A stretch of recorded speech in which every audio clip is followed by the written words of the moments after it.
സയ്യിദ് അലവിക്കോയ തങ്ങൾ കളിയാട്ടുമുക്കിലെ പ്രസിദ്ധമായ ക്ഷേത്രം അവിടുത്തെ വിശ്വാസികൾക്ക് വേണ്ടി പണിതുകൊടുത്തു.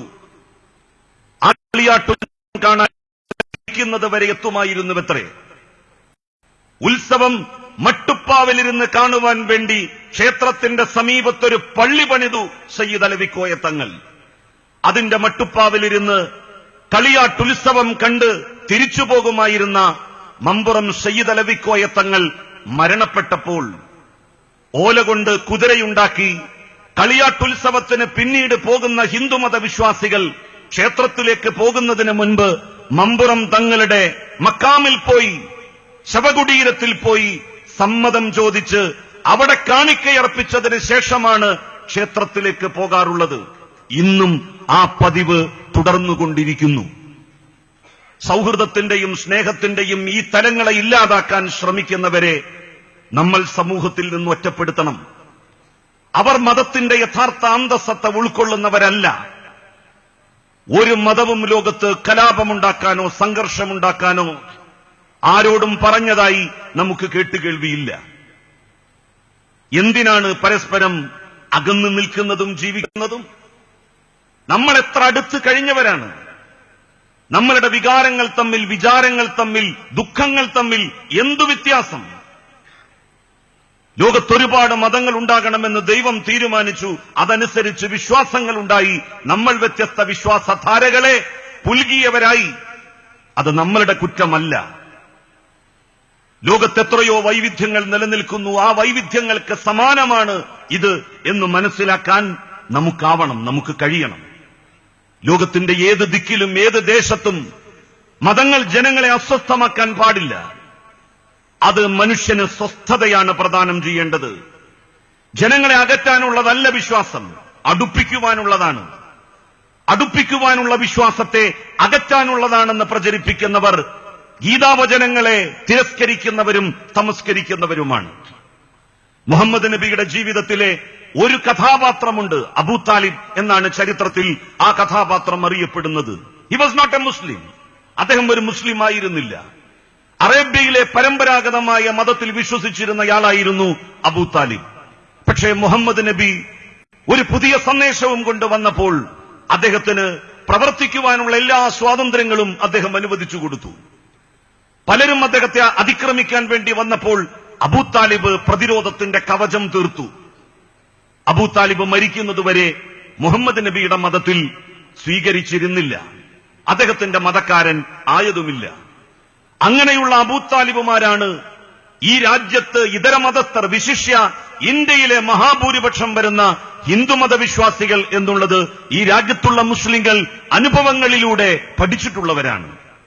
ഇസ്ലാം ഇന്ത്യയിലേക്ക് വന്നപ്പോൾ അതിനെ ആട്ടിപ്പുറത്താക്കാനല്ല ഇവിടുത്തെ ഹിന്ദുമത വിശ്വാസികൾ തുനിഞ്ഞതും മുതിർന്നതും. അവർ ഇസ്ലാമിനെ ഇവിടെ നിൽക്കുവാനുള്ള സാഹചര്യങ്ങൾ ഒരുക്കിക്കൊടുക്കുന്നതിന് വേണ്ടിയാണ് ശ്രമിച്ചത്.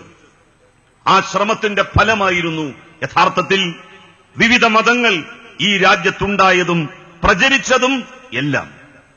എല്ലാ വിശ്വാസധാരകളും നമ്മളുടെ നാടിന്റെ മാത്രം പ്രത്യേകതയാണ്. ലോകത്ത് മറ്റൊരു രാജ്യത്തും ഇതിന് സമാനമായിട്ടുള്ള ഒരു കാഴ്ച എനിക്ക് കാണാൻ കഴിഞ്ഞിട്ടില്ല, ആർക്കും കാണാനാവില്ല.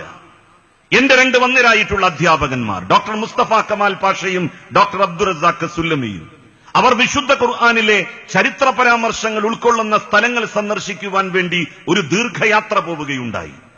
ഏതാണ്ട് എല്ലാ മുസ്ലിം രാജ്യങ്ങളും അവർ സന്ദർശിച്ചു മടങ്ങി വന്നു. ഞാനന്ന് തിരൂരങ്ങാടി PSMO കോളേജിൽ 2ാം വർഷ MA വിദ്യാർത്ഥിയായിരുന്നു.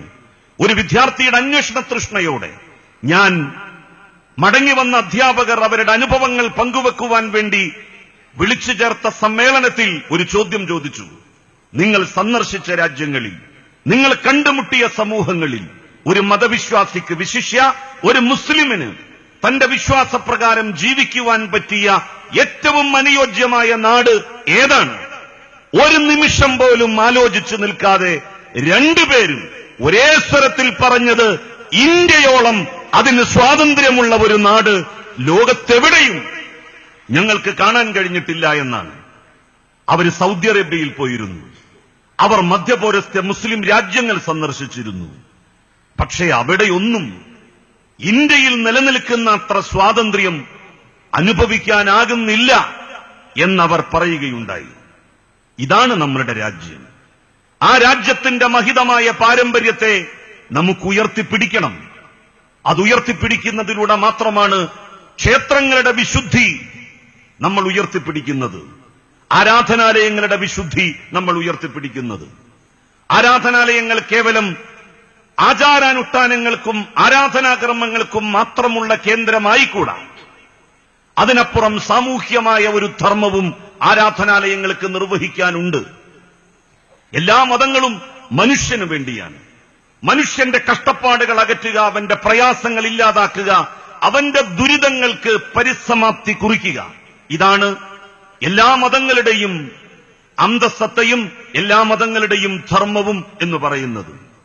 ഒരു നാട്ടിൽ വിശ്വാസികളുണ്ടോ എന്നറിയണമെങ്കിൽ ആ നാട്ടിൽ എത്ര ക്ഷേത്രങ്ങളുണ്ട് എന്ന് നോക്കുകയല്ല വേണ്ടത്, എത്ര പള്ളിമിനാരങ്ങൾ ഉയർന്നു നിൽക്കുന്നു എന്നന്വേഷിക്കലുമല്ല ചെയ്യേണ്ടത്, എത്ര ചർച്ചുകളാണ് അവിടെ പ്രവർത്തിക്കുന്നത് എന്ന് നോക്കലുമല്ല വേണ്ടത്. നിങ്ങൾ ഒരു നാട്ടിൽ വിശ്വാസികളുണ്ടോ എന്നറിയണമെങ്കിൽ ആ നാട്ടിൽ പോയി 4 വീടുകൾ കയറി നോക്കുക. പട്ടിണി കിടക്കുന്ന ഒരു മനുഷ്യനെ നിങ്ങൾക്ക് ഏതെങ്കിലും ഒരു വീട്ടിൽ കാണാൻ കഴിഞ്ഞാൽ നിങ്ങൾക്കുറപ്പിക്കാം അവിടെ മതവിശ്വാസികളില്ല എന്ന്. ഏതെങ്കിലും ഒരു വീട്ടിൽ കണ്ണീരും കയ്യുമായി കഴിയുന്ന മംഗല്യഭാഗ്യം സിദ്ധിക്കാത്ത ഒരു പെൺകുട്ടിയെ നിങ്ങൾക്ക് കാണാനായാൽ നിങ്ങൾക്ക് ഉറച്ചു വിശ്വസിക്കാം, വിശ്വാസത്തിന്റെ ലേബലൊട്ടിച്ച കപടന്മാരാണ് ആ നാട്ടിൽ അധിവസിക്കുന്നത്. യഥാർത്ഥ വിശ്വാസികൾ ആ രാജ്യത്തിലോ ദേശത്തോ ഇല്ല എന്ന്. മനുഷ്യന്റെ കഷ്ടപ്പാടുകളും ദുരിതങ്ങളും കാണാത്ത ആരാധനാലയങ്ങളല്ല നമുക്ക് വേണ്ടത്. നമ്മുടെ ആരാധനാലയങ്ങൾ, അവയുടെ ധർമ്മം മനുഷ്യന്റെ പ്രയാസങ്ങൾ, ബുദ്ധിമുട്ടുകൾ ദൂരീകരിക്കുക, അവിടെ എത്തുന്ന മനുഷ്യരിൽ കരുണാർദ്രമായിട്ടുള്ള ഭാവമുണ്ടാക്കുക, സ്നേഹവും കരുണയും വേണ്ടതിലധികം ഒരു മനുഷ്യന് പകർന്നു നൽകുക. അതാണ് എല്ലാ പ്രതിഷ്ഠകളും ചെയ്തുകൊണ്ടിരിക്കുന്നത്, എല്ലാ ക്ഷേത്രങ്ങളും നിർവഹിച്ചുകൊണ്ടിരിക്കുന്നത്, എല്ലാ പള്ളികളും നിർവഹിക്കേണ്ടത്. അങ്ങനെ മനുഷ്യന്റെ കഷ്ടപ്പാടുകളും ദുരിതങ്ങളും പ്രയാസങ്ങളും അകറ്റുന്ന കേന്ദ്രങ്ങൾ കൂടിയായി ആരാധനാലയങ്ങളെ മാറ്റാൻ നമുക്കാവണം. പ്രയാസങ്ങൾ അനുഭവിക്കുന്ന മനുഷ്യന്റെ മതം നോക്കേണ്ട കാര്യമേയില്ല. മനുഷ്യരെയാണ് എല്ലാ വേദഗ്രന്ഥങ്ങളും അഭിസംബോധന ചെയ്തത് എന്നോർക്കുക. ഇവിടെ ഇന്ന് ഈ സാംസ്കാരിക പരിപാടിക്ക് ശേഷം കുച്ചിപ്പുടിയുടെ അതിമനോഹരമായിട്ടുള്ള ആവിഷ്കാരവും കൂടി നടക്കുന്നുണ്ട്. കേരളത്തിലെ അറിയപ്പെടുന്ന നർത്തകി മഞ്ജു വാര്യരുടെ അതിമനോഹരമായ നൃത്തം ഇവിടെ നിങ്ങൾ ആസ്വദിക്കുവാൻ വേണ്ടി ഒരുമിച്ച് കൂടിയിരിക്കുന്നവരാണ്. ഈ ക്ഷേത്രമുറ്റത്ത് വെച്ച്, ഭഗവതി ക്ഷേത്രമുറ്റത്ത് വെച്ച് ഇങ്ങനെ ഒരു സാംസ്കാരിക സമ്മേളനം എങ്ങനെ ഉദ്ഘാടനം ചെയ്യണം എന്നുള്ളതിനെ സംബന്ധിച്ചായിരുന്നു ഞാൻ ആലോചിച്ചുകൊണ്ടിരുന്നത്. കുരുക്ഷേത്രയങ്കണത്തിൽ ഭഗവാൻ ശ്രീകൃഷ്ണൻ അർജുനന് നൽകുന്ന സാരോപദേശം എല്ലാ ധർമാധർമ്മ സംഘർഷങ്ങളിലും സംഘട്ടനങ്ങളിലും സത്യാസത്യങ്ങളുടെ ഏറ്റുമുട്ടലുകളിലും സത്യത്തിന്റെ വിജയം പുനഃസ്ഥാപിക്കുവാൻ വേണ്ടി അവതാരങ്ങൾ അവതരിച്ചുകൊണ്ടേയിരിക്കും. മഹാമനീഷികൾ, നവോത്ഥാന നായകർ, പരിഷ്കർത്താക്കൾ അവർ വന്നുകൊണ്ടേയിരിക്കും. അത്തരമൊരു വാചകം ഭഗവത്ഗീതയിൽ നിന്ന് ഉദ്ധരിച്ചുകൊണ്ട് ഈ സാംസ്കാരിക സമ്മേളനം ഉദ്ഘാടനം ചെയ്യുവാനാണ് ഞാൻ ആഗ്രഹിക്കുന്നത്. യഥാ യഥാ ഹി ധർമ്മസ്യ ഗ്ലാനിർഭവതി ഭാരത അഭ്യുത്ഥാനമധർമ്മസ്യ തദാത്മനം സൃജാമ്യഹം പരിത്രാണായ സാധുനാം വിനാശായ ച ദുഷ്കൃതാം ധർമ്മ സംസ്ഥാപനാർത്ഥായ സംഭവാമി യുഗേ യുഗേ. നന്ദി, നമസ്കാരം.